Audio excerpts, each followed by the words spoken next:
Du côté du Rassemblement national, on n'a pas fini de ricaner non plus avec eux. Le procès en appel est fixé. Ça y est, Marine Le Pen aura son procès en appel du 13 janvier au 12 février 2026. C'est officiel, juste avant les municipales, avec une décision qui devrait être rendue au maximum 4 mois après le procès. Donc ça concorde, l'agenda a été fixé en toute transparence, évidemment. Faut pas déconner non plus. C'est pas ça le plus important concernant le RN, je te le dis parce qu'on est dans l'actualité. Tu le notes sur ton frigo ou pas, c'est la vie.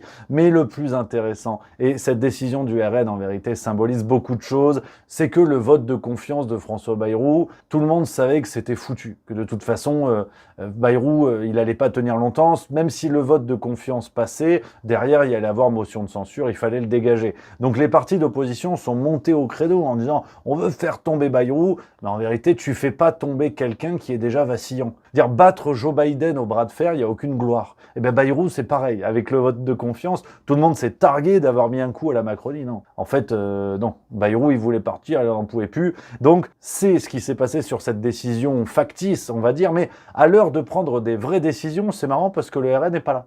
Le RN n'est pas là. Bardella l'a dit sur RTL le 9 septembre, il a dit concernant la motion de destitution qui va être déposée par la France Insoumise contre Macron, Bardella a dit Cette motion de destitution n'a aucune chance d'aboutir au regard de l'état actuel des forces du Parlement. Donc la différence avec la France Insoumise, c'est que moi je suis attaché à l'ordre républicain. c'est précisément parce que les députés la votent pas qu'elle a pas de chance d'aboutir. Voilà.